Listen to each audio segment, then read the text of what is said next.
Welcome to history class. Today I am going to teach you history of a standard 7, chapter 9, the making of the regional cultures. In the previous classes, we had to study about the development of Malayalam and the development of Kathak, that is a classical dance of North India, and all this. Today we have to discuss about the paintings for patrons, the traditions of miniature paintings. Another traditions that developed in the different ways was that a miniature painting. What is a miniature painting? That is, miniature are small sized paintings. That is done in watercolor on cloth or a paper. For watercolor വെച്ച് ക്ലോത്തിലോ പേപ്പറിലോ ചെയ്യുന്ന painting small sized paintings ആണ് ഇത് miniature paintings. The earliest miniatures were on palm leaves or wood. അപ്പോൾ ആദ്യകാലത്തൊക്കെ miniature paintings ഇതിലായിരുന്നു, വുഡിലോ അല്ലെങ്കിൽ palm ലീവ്സിലായിരുന്നു, പനിയോലകളിലൊക്കെയായിരുന്നു. The Mughal emperors Akbar, Jahangir and Shah Jahan patronized the highly skilled painters who primarily illustrated the manuscripts containing historical accounts and poetry. The early emperors also patronized or helped the development of this miniature painting. That is, Mughal artistic taste influenced the regional courts of the Deccan and the Rajput courts of the Rajasthan. Here you can see the picture of one Mughal miniature painting, that is Akbar resting during a hunt. After a hunting, he was arrested. Here, that is the painting here done. Okay. Another region that attracted miniature painting was the Himalayan foothills around the modern day of Himachal Pradesh. And the Himachal Pradesh also this type of miniature paintings developed. By the late 17th century, this region had developed an Indian style of miniature paintings called basoli. That is a type of miniature paintings that developed in the 17th century. The most popular text to be painted here was Bhanudatta's Rasamanjari. That is the paintings. And Nadir Shah's invasions, the conquest of Delhi in 1793, resulted in the migration of Mughal artists to the hills to escape the uncertainties to the plains. അപ്പോൾ ഈ സമയത്താണ് Nadir Shah Delhi ആക്രമിക്കുന്നു. ആ ആക്രമണത്തിൽ ഭയന്ന് പല Mughal miniature പെയിൻറ്റേഴ്സും അവിടെ നിന്ന് അപ്രത്യക്ഷമായി. And here they found ready patrons who led to the founding of Kangra schools of painting. They have developed another painting schools, that is Kangra schools of painting. In the mid 18th century, the Kangra artists developed a style which breathed a new spirit into the miniature painting. The source of inspiration was the Vaishnavite traditions. That is the development of this miniature paintings in these areas.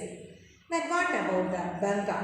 The growth of a regional language. നമ്മൾ നേരത്തെ പഠിച്ചു മലയാളത്തിൻ്റെ ഡെവലപ്മെൻറ്റും സംസ്കൃതത്തിൻ്റെ അതിനുള്ള പങ്ക് ഇതെല്ലാം നമ്മൾ നേരത്തെ പഠിച്ചാണ്. Then what about the Bengali language? That is the people in Bengal always spoke which language? Bengali. And Bengali is now recognized as a language derived from Sanskrit. അപ്പോൾ സംസ്കൃതത്തിൽ നിന്നും ഡെറൈവ് ചെയ്ത ഒരു ലാംഗ്വേജും കൂടിയാണ് ഇത് Bengali language.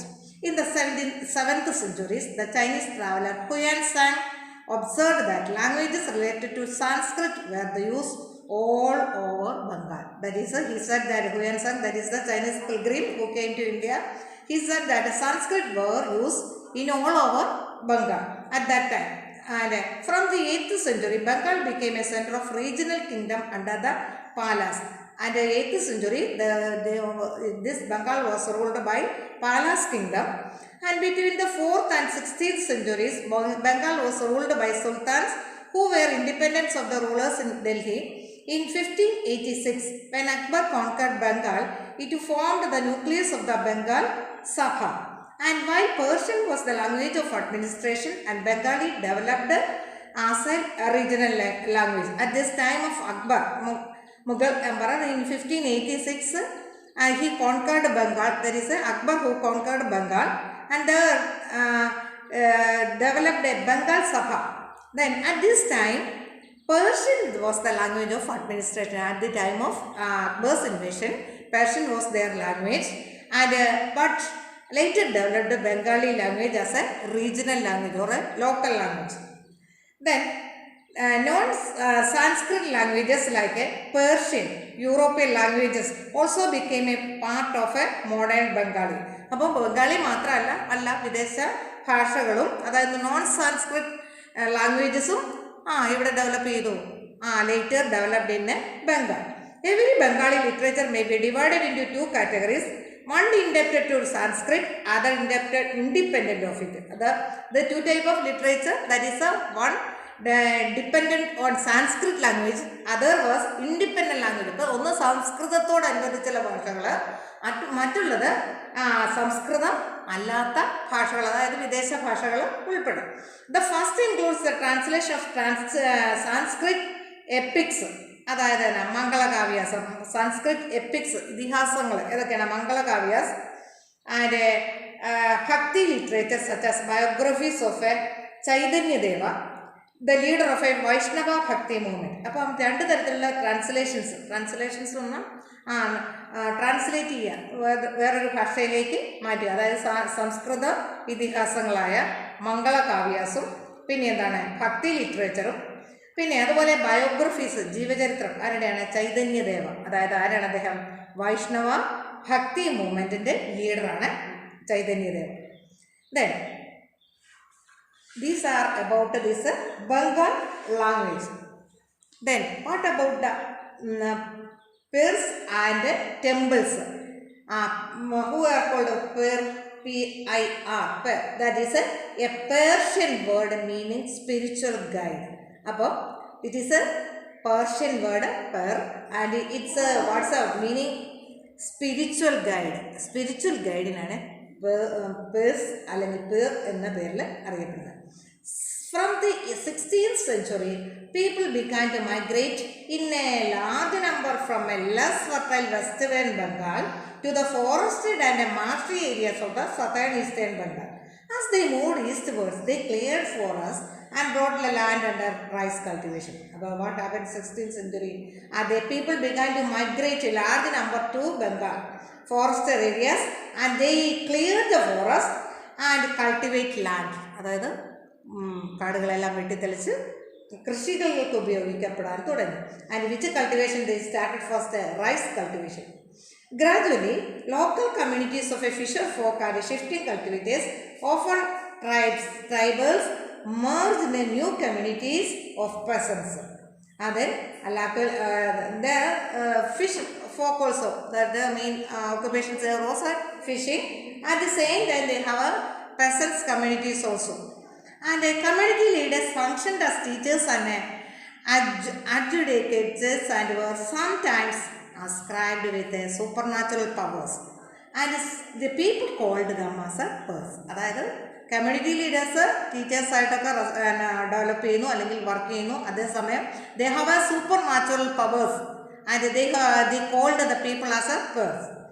And we have seen that temples and other religious structures were often built by individuals or groups who were became powerful to both demonstrate their power and proclaim their piety.